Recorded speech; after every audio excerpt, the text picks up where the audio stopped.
안녕하세요. 닥터 CY입니다. 어떤 사업을 하던 사업을 하다 보면 고난과 역경을 극복하기 위해서 과감한 선택을 해야 하는 순간도 있을 것이고 뜻하지 않은 행운을 만나게 되는 순간도 있을 것입니다. 1998년 3월 18일 후지타 스스무는 인터넷 기업의 영업을 대행하는 회사로서 사이버 에이전트를 창업합니다.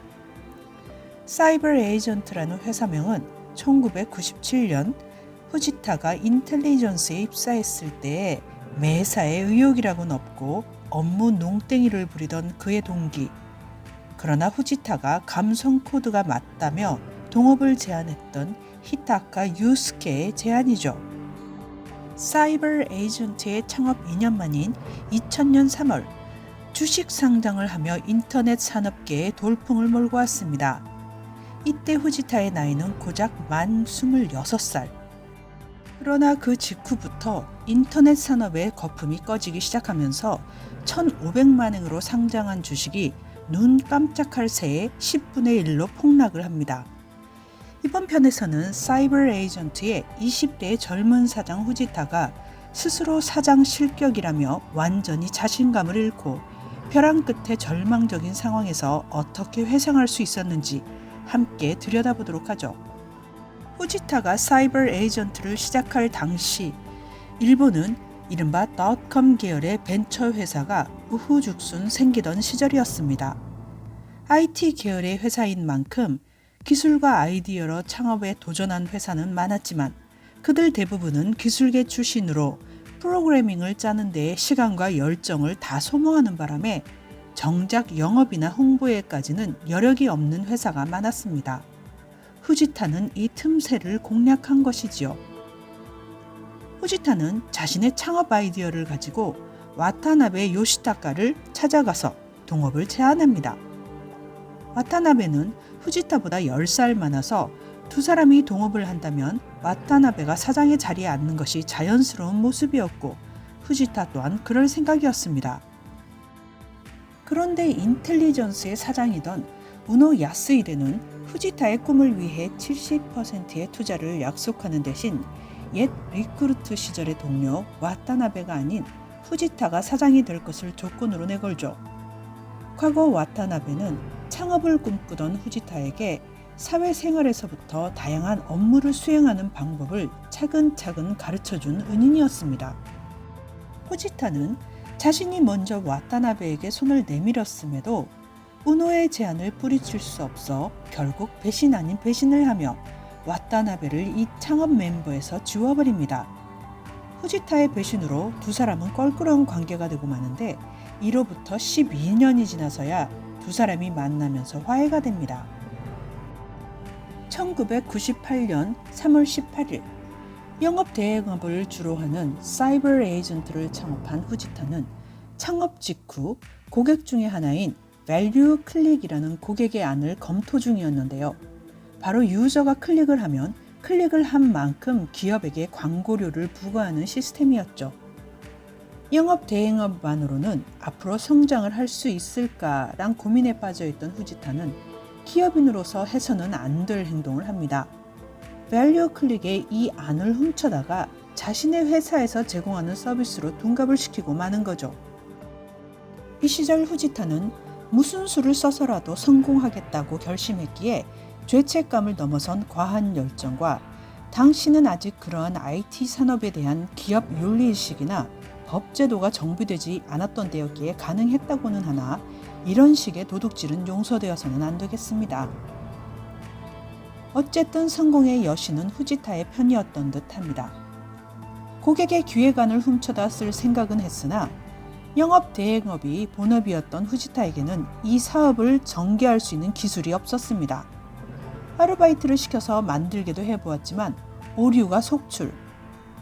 후지타에게 온더 엣지라는 회사가 눈에 들어옵니다. 그렇게 만나게 된 사람이 호리에 다카후미인데요.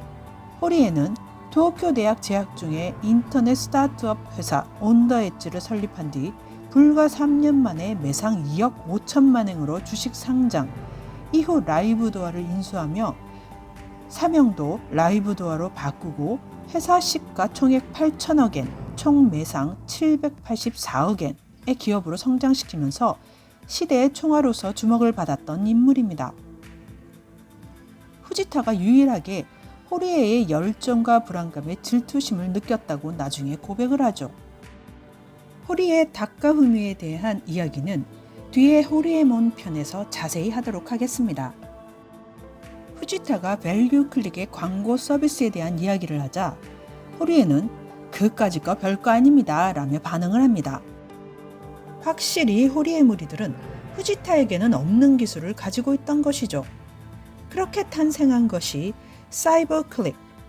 후지타는 훔친 아이디어로 호리에와 손발을 맞춰 사이버 에이전트를 단숨에 궤도에 올려놓습니다. 그렇게 회사 창업 2년 만에 주식 상장을 하면서 IT 업계 선두 그룹의 자리를 꿰차게 됩니다.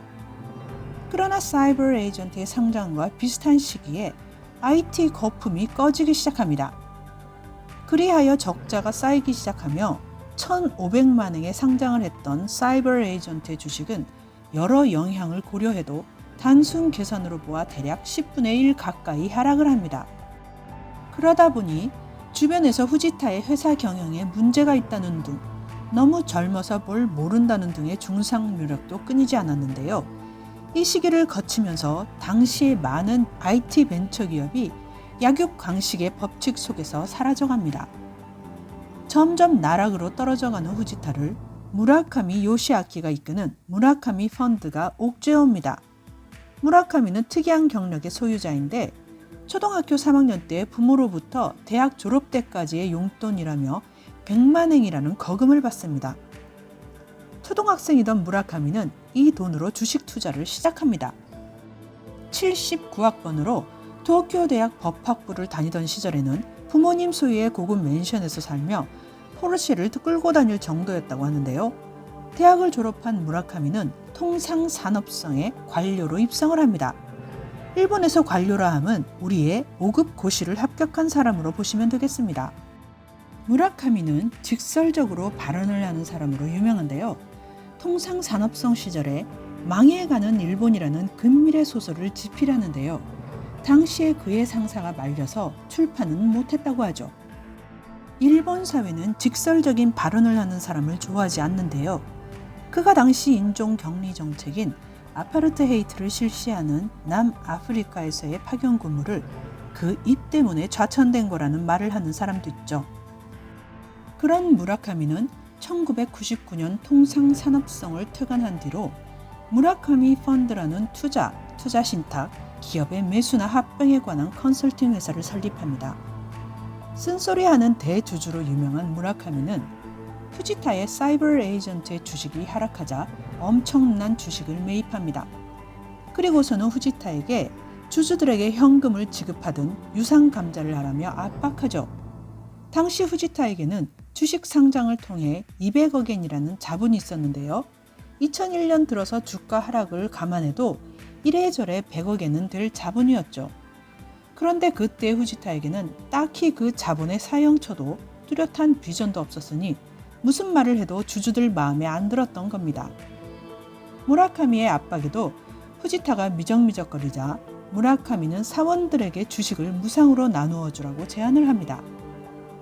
후지타는 자신이 가지고 있던 주식 중 35%분을 사원들에게 나누어 주었습니다. IT 산업의 거품이 꺼지면서 사이버 에이전트의 주식도 하락하면서 궁지에 몰린 후지타를 보면서 회사를 떠나기 시작한 사원들을 붙들고 싶었던 후지타는 그렇게 사원들에게 무상으로 주식을 나누어 주었던 것이죠. 2001년 중반 사이버 에이전트의 주식 소유분을 보면 후지타가 34%에서 23%로 줄어든 반면에 하위 주주였던 쿠마가이 마사토시가 이끄는 GMO 글로벌 미디어 온라인이 21.4%를, 후지타의 창업을 도왔던 우노의 유선 브로드넷 워크스와 무라카미 펀드가 각각 10% 전후였는데 후지타는 사이버 에이전트가 이 중 누구에게라도 먹힐 수 있는 상황이 되었음을 깨닫습니다. 무라카미의 함정이었던 것이죠. 쿠마가이의 GMO가 합병을 하자며 매일같이 매수 제한이 날아드는 상황이 되자 후지타는 그렇다면 은인이던 우노에게 회사를 넘기는 것이 차라리 낫겠다는 생각에 이르게 됩니다. 그러나 우노는 차갑게 그딴 회사 안 사! 라며 대답을 합니다. 거대한 자본의 원리와 힘에 의해 이도저도 어찌할 수 없는 후지타에게 뜻밖의 제안이 날아듭니다. 라쿠텐의 미키타니가 제휴를 하자며 연락을 해옵니다. 이 일을 진행시킨 경영 컨설턴트 이노우의 도모하루는 라쿠텐의 미키타니와 관련자들과 미팅을 주선하지만 후지타는 이들 어른들의 미팅에 참석하지 못합니다. 그렇게 후지타를 제쳐두고 진행된 미팅에서 그들은 젊은 벤처기업을 무너뜨리기보다는 장기적인 안목으로 지켜보자는 쪽으로 결정했다고 합니다. 사실 햇병아리 벤처기업인에게 기회를 주자는 이 결정에는 많은 어른들의 물밑 노력과 배려, 협상이 있었습니다. 후지타에게는 그깟 회사 필요 없다고 했던 우노가 무라카미를 찾아가서 설득을 하고 일본 동북지방의 야구팀 토호쿠 라쿠텐 이글즈의 인수에 관여했던 이노우에의 협상 능력도 상당히 작용했다고 합니다. 어찌되었건 성공의 열쇠를 쥔 행운의 여신은 후지타의 편에 서기로 한 것이죠. 그 이후 어느 날 시부야의 세로리안 타워의 요정에서 후지타, 무라카미, 미키타니, 쿠마가이, 이노우에가 자리를 같이 합니다. 그간의 이익관계가 어쨌건 긴급 상황을 넘긴 후지타를 다독이는 자리였습니다. 겨우 28살의 후지타는 어른들의 대화를 전부 이해하기는 어려웠지만 꼭 성공을 하여 이들과 나란히 하겠다는 다짐을 합니다. 28살의 젊은이가 결코 쉽사리 얻을 수 없는 인맥과 시련, 경험을 하게 된 거죠. 이후 후지타는 열심히 무라카미를 비롯하여 대선배들을 찾아다니며 경영자로서의 배움을 쌓아갑니다. 사이버 에이전트는 이후 성장을 거듭하여 아메바 블로그, 아메바 TV 등 인터넷 미디어 산업에도 힘을 쏟아 2018년 9월기의 기대매 상고는 4,200억 엔, 2019년 9월 말 현재 자본금 72억 3천만 원에 이르게 되고 1,646명의 사원이 미디어, 인터넷 광고, 게임, 투자 육성 분야에서 활약하며 사업을 이어오고 있습니다. 어느 젊은 인터넷 벤처기업의 생존과 성공에는 어른들의 장기적인 산업 육성에 대한 배려심과 행운의 여신이 불어주는 순풍도 필요한 것 같습니다. 일본의 네트 산업의 흥망성쇠 이야기는 다음 편에도 계속됩니다. 이번 영상은 여기까지 하겠습니다. 감사합니다.